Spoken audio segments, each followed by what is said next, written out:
Qu'est-ce que le mariage? Est-ce vraiment un serment d'amour éternel ou une cage dorée que l'on referme soi-même en croyant entrer dans le paradis? Depuis des siècles, on l'a présenté comme la pierre angulaire de la civilisation, le lien sacré qui unit deux êtres, mais aussi deux familles, deux lignées, parfois même deux peuples. Refuser ce pacte, autrefois, c'était s'exposer à l'exil social, à la suspicion, au mépris. Mais un homme osa regarder au-delà du voile des traditions.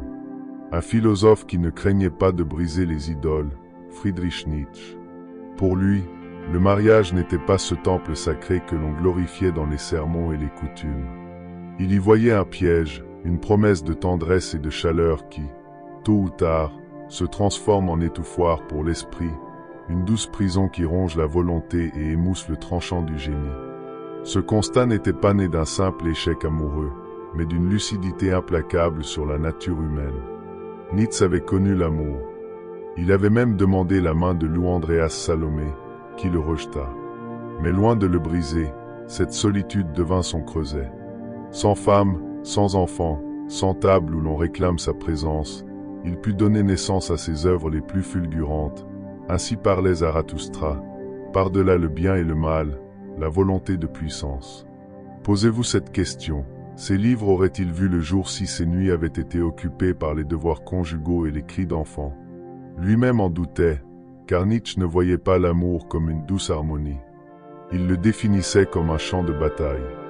Dans ses écrits, il osa cette formule brutale, « L'amour est une guerre ». Dans ses fondations, disait-il, il y a la haine mortelle des sexes. L'image de la femme idéale, dans ses yeux, n'était pas celle d'une compagne docile et paisible, mais celle d'une force sauvage, imprévisible, capable de déchirer l'homme qu'elle aime, une amante redoutable, comparable à une bête tapie dans l'ombre, prête à bondir. Terrible, dérangeant, mais d'une vérité qu'il jugeait nécessaire. Nietzsche ne condamnait pas par amertume, mais par honnêteté.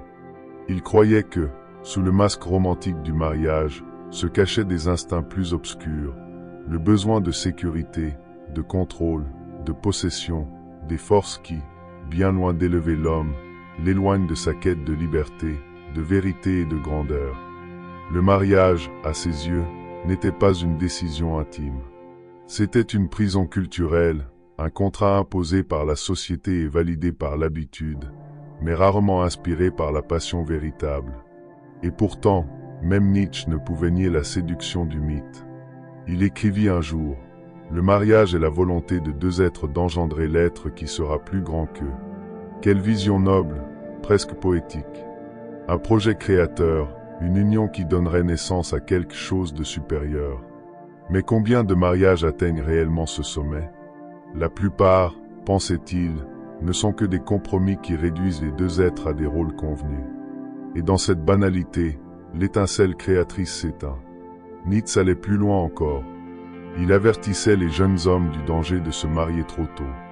Avant 30 ans, disait-il, un homme ne connaît pas encore ses véritables passions, ni sa mission profonde. Se lier avant de se découvrir, c'est se condamner à la médiocrité. Car l'amour précoce, enchaîné à des devoirs quotidiens, tue dans l'œuf la possibilité de devenir soi-même. Il était convaincu que les grandes âmes, celles qui portent le fardeau d'une mission, doivent s'armer de solitude. Car le mariage, bien souvent, détourne leur énergie, la disperse en 1000 directions, les besoins d'une épouse, l'éducation des enfants, la routine du foyer. Et cette dispersion fait de l'homme de feu une simple chandelle vacillante. Mais alors, une question cruciale se pose. Pourquoi Nietzsche voyait-il dans le mariage une menace plus grande encore pour l'homme de vision que pour l'homme ordinaire? Parce que, pour lui, la grandeur exige un dévouement total, presque inhumain, à son destin intérieur. L'artiste, le philosophe, le guerrier, tous ceux qui cherchent à créer au-delà d'eux-mêmes ne peuvent se permettre les chaînes de la routine domestique.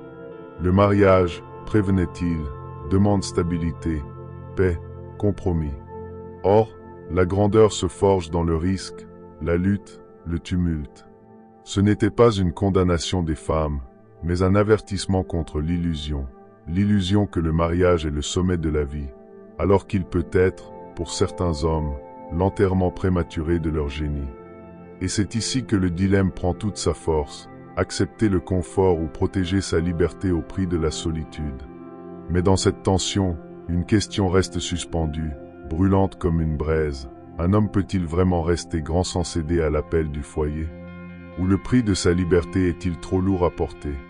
Pour Nietzsche, le mariage n'était pas seulement un piège personnel. C'était une stratégie culturelle, une invention de la société pour domestiquer l'homme, pour le rendre prévisible. Derrière la robe blanche et les alliances brillantes, il voyait une mécanique de contrôle, donner aux citoyens un foyer, des enfants, des responsabilités afin de les ancrer dans la routine. Un homme marié, pensait-il, devient utile mais inoffensif. Il travaille, il paye, il protège, il s'épuise.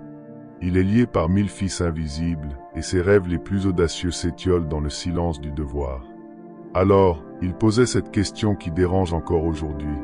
Quand la société nous dit que le mariage est une bénédiction, ne nous vend-elle pas, en réalité, une chaîne soigneusement polie? Cette interrogation glaçante ne vise pas seulement le 19e siècle, elle nous frappe de plein fouet encore aujourd'hui. Combien d'hommes, hier comme aujourd'hui, ont enterré leurs aspirations les plus brûlantes pour suivre le chemin tracé, maison, travail, épouse, enfants. La respectabilité a-t-elle parfois étouffé la grandeur? Nietzsche avertissait, celui qui épouse trop tôt enterre sa propre destinée.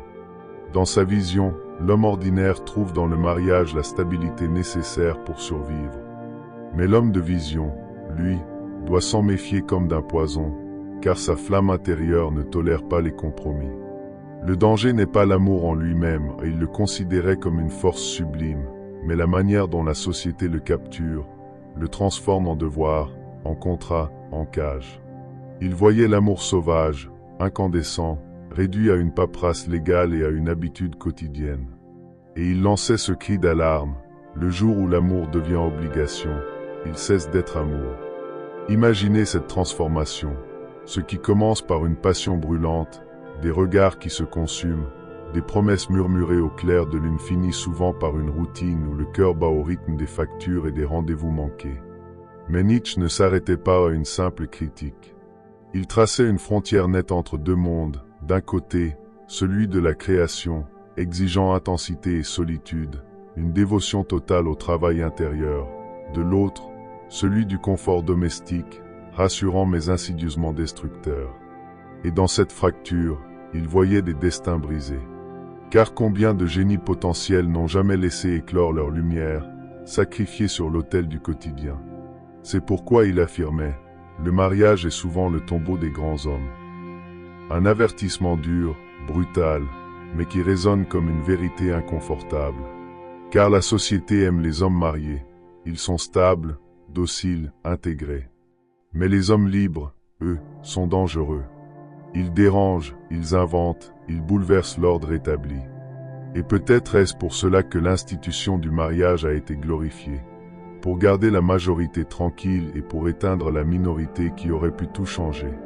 Alors, la question brûle, faut-il se méfier du mariage, non pas comme d'un choix intime, mais comme d'un mécanisme social conçu pour domestiquer la liberté? Nietzsche ne doutait pas de la réponse. Pourtant, il n'a jamais déclaré que l'amour était à fuir. Au contraire, il voyait dans cette force une expérience humaine parmi les plus élevées. Mais il refusait que l'on confonde amour et mariage. L'amour est un incendie, le mariage, disait-il, est souvent l'eau qui finit par l'éteindre. Car la société pousse l'homme à confondre passion et devoir, désir et habitude. Et dans cette confusion, la flamme se transforme en cendre tiède. Alors, Nietzsche posait une question que peu osaient affronter. Qu'est-ce qu'un homme sacrifie vraiment quand il dit « oui » à l'autel? Il sacrifie la possibilité de s'appartenir totalement. Il échange une liberté dangereuse contre une sécurité rassurante. Mais peut-on créer l'extraordinaire dans le confort? Peut-on gravir les sommets de l'esprit quand chaque pas est alourdi par les obligations du quotidien? C'est là que réside le paradoxe. Car Nietzsche reconnaissait que certains hommes trouvent dans leur union une alliée véritable, une compagne qui aiguise leur esprit au lieu de l'émousser, qui nourrit leur feu au lieu de l'éteindre. Mais il ajoutait aussitôt, ces unions sont l'exception, pas la règle. La plupart des mariages, pensait-il, ne produisent pas de grandeur, mais de la résignation, une lente soumission à la médiocrité, une vie rangée où l'ambition se dilue dans la routine. Et il lançait cet avertissement: ne vous enchaînez jamais à la légère, car celui qui s'attache sans conscience risque de perdre ce qu'il a de plus précieux, sa vocation, sa force intérieure, son chemin unique. Il ne s'agissait pas de condamner l'amour, mais de rappeler que la grandeur se paye toujours au prix fort. Et ce prix, c'est parfois la solitude. Mais d'alors, que choisir? Renoncer à la chaleur d'un foyer pour protéger la flamme de son génie ou accepter la douceur d'une vie partagée en risquant d'étouffer son destin. Ce dilemme, Nietzsche le laisse entier, brûlant, sans réponse définitive. Car la question n'est pas de savoir si le mariage est bon ou mauvais. La question est bien plus vertigineuse. Le mariage est-il digne d'un homme qui aspire à la grandeur? Et vous, si vous aviez à choisir, préféreriez-vous la liberté incandescente de la solitude ou le réconfort fragile qui pourrait vous enchaîner?